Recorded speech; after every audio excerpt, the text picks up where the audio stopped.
Hello and welcome back to the academyofworship.org YouTube channel. My name's Chris, and today we're going to be talking about the lower half of the guitar, finally. So far we've talked mostly about the neck and headstock of the guitar, and we went over all the pieces there and what makes up that part of the guitar. Today we're going to be talking about the lower half, the body area.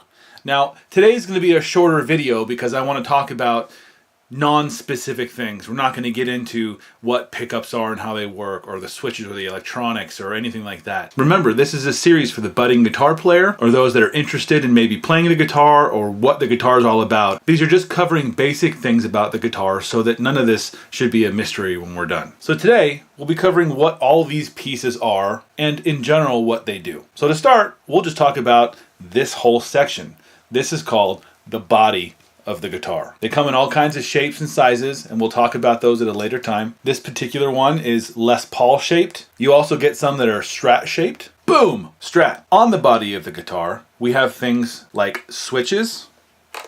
In this case, this switch is a 5-way switch. This one is a 3-way switch. It only goes 3 places, up, middle, down. The 5-way switch has 5 indentations where it can go. There's other switch types that don't even involve a toggle or something that goes up and down. They're actually switches, like on a Fender Jaguar. They have switches. There's lots of ways you can interact with your electronics on your guitar. Next, we have pickups. Now in this Les Paul style, we have 2 humbucker style pickups. And again, we'll be going over pickups in a later video. These are there to literally pick up the electromagnetic energy that's put off by a string vibrating. We of course have knobs on guitars. In the Les Paul case or a guitar like this, we have 4. There's some configuration of volume and tone knobs. Those let you change the tone of the guitar or the volume of the guitar going into an amplifier. Here we have the bridge. It's where saddles are, where the strings pass over and make contact with the metal. That will be the bridge. They come in all kinds of shapes and sizes, and again, we'll cover that in a later video. On this guitar, we have its output jack. So that's where you'd plug in your instrument cable. Some of them look like this on the edge of the guitar, and some of them look like this on the top of the guitar body. There's also some that are flush mount, so you plug in straight into the guitar body and your cable's sticking out directly perpendicular to the body. Some are even mounted this way to where your cable has to come up through your strap to wrap through, but they all serve the same purpose: to get the signal from your pickups through your electronics out of your guitar into an amplifier. One more thing you may see on this guitar is this area here, this plastic on top, which is called the pick guard. They come in all kinds of shapes and sizes depending on the guitar make and model, but a Strat style guitar will generally have one shaped like this. But they serve 2 purposes. Their primary purpose is to stop your guitar body from getting scratched from when you're picking or strumming, but in the case of, say, a Strat style guitar, they actually hold the electronics and pickups in place, because if I took this whole pick guard off, you would see all the electronics mounted to the underside of this, and there's actually a cavity in the guitar that they all set into once this is mounted. So they serve multiple purposes, but they look pretty cool anyway. I mean, this one's camo, so...